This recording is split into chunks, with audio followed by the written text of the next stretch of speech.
Oke, assalamualaikum teman-teman semuanya, apa kabar? Di video kali ini gue bakal nge-review manga One Piece chapter 1001. Dan untuk manga One Piece chapter 1000 kemarin gue nggak sempet nge-review ya, karena ada kesibukan kerja. Dan untuk chapter 1001 ini gue mulai nge-review lagi. Oke ya, nggak usah berlama-lama lagi, kita langsung aja menuju ke videonya. Kita let's go.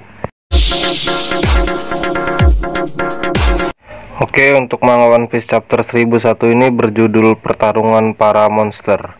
Dan untuk cover story di sini terlihat Jinbe yang sedang tiduran ya di atas ubur-ubur atau ya sejenis ubur-ubur mungkin itu ya. Lalu untuk chapter kali ini dibuka dengan percakapan di sini. Zoro berkata ya kalau itu adalah jurus atau haki barunya Luffy yang dipelajari dari kakek di Wano. Dan di sini Kid juga kaget ya melihat Luffy yang mampu menguasai haki baru. Di sini juga Killer berkata kalau mereka masih ada kesempatan untuk menang, karena ya yang kita tahu kalau kekuatan mereka masih sama saja seperti yang lama, otomatis mereka akan kalah oleh Kaido dan Big Mom. Dan di sini Law juga ikut geremeng ya atau ngegerutu ke Luffy ya teman-teman ya. Oke, di sini yang menarik ya, di sini Kaido berkata ya kalau apa yang terjadi dengan Luffy, kenapa dia menjadi sekuat ini. Yang itu artinya Kaido di sini mengakui tinjuan Luffy dapat mengenainya dan membuatnya berdarah. Dan di sini juga Kaido berkata dalam hati kalau hanya ada beberapa orang yang mampu melawannya. Ada Oden, Shirohige, Roger, Rox, dan Shanks. Di sini yang menarik Shanks ya. Yang itu artinya Shanks dan Kaido sempat bentrok entah beberapa kali. Yang jelas di sini Kaido mengakui kekuatan dari Shanks. Oke, kita lanjut. Di sini juga terlihat Luffy yang sedikit lengah ya. Lalu Big Mom dengan cepat ingin menyerang Luffy dengan serangan apinya ya atau oleh Prometheus.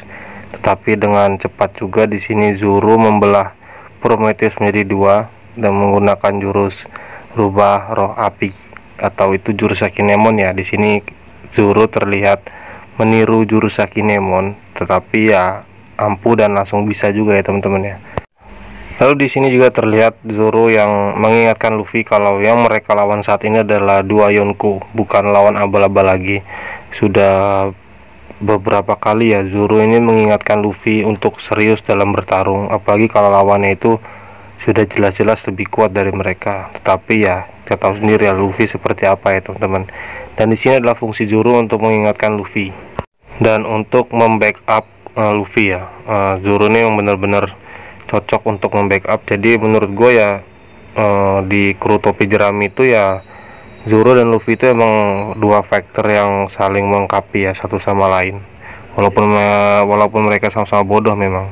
Dan oke, kita lanjut. Di sini ada guyonan dari tiga kapten bodoh ya. Ada Luffy, Kid, dan Law yang berguyon kalau mereka di sini Kid berguyon kalau Law dan Luffy hanya kerucu yang menyusahkan dirinya saja, tetapi ya mereka malah berdebat gitu ya. Dan mereka membuat perjanjian siapapun yang terkena serangan apinya Big Mom akan menjadi salah satu kerucu dari mereka. Dan di sini kita melihat ekspresi lucu dari Luffy, Kid, dan Law.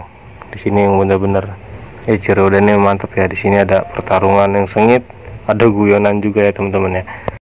Dan lalu di sini kita langsung berpindah ke Zoro ya. Di sini dia mulai serius dan dia langsung menggunakan badananya atau tutup kepalanya itu ya teman-teman ya. Di sini dia langsung menyerang Kaido bersama dengan Kamazo atau Killer.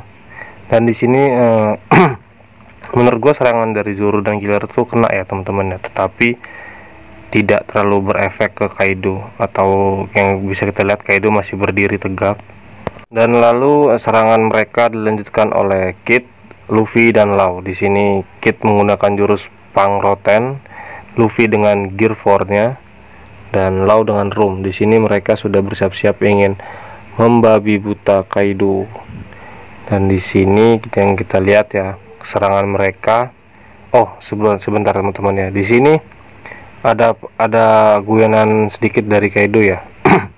Kaido berkata di sini kalau bocah-bocah ini seperti para monster kecil yang itu artinya yang kita tahu ya bahwa di sini Kaido secara tidak langsung mengakui kekuatan dari Luffy, Kid, dan Law, seperti zaman mereka dulu muda ya mungkin teman-teman ya, seperti monster. Dan oke, kita lanjut. Di sini serangan dari Luffy, Kid, dan Law tuh terkena telak ya, telak ke semua ke badannya Kaido. Sudah jelas ini terkena bener-bener ya. Dan tapi kita tahu ya Kaido ini adalah manusia terkuat. Jadi setelah kena serangan dari mereka bertiga, Kaido langsung berubah menjadi naga. Dan di sini Kaido berkata siapapun yang memenangkan pertarungan ini akan semakin dekat menuju One Piece atau menjadi raja bajak laut. Di sini ekspresi Luffy agak berubah ya teman-teman ya. Dan berhubung itu adalah scene terakhir dari chapter kali ini, jadi selesai juga review dari gue ya. Dan sebelumnya gue berterima kasih untuk mangaku.net ya, karena udah update cepet banget untuk manga kali ini, dan manga-manga sebelumnya. Thank you banget untuk mangaku.net. Dan buat teman-teman yang suka video gue, jangan lupa di like, komen, dan subscribe ya teman-teman ya. Satu info lagi, untuk minggu depan manga One Piece tuh libur, tapi animenya tetap jalan. Oke, terima kasih dan bye bye.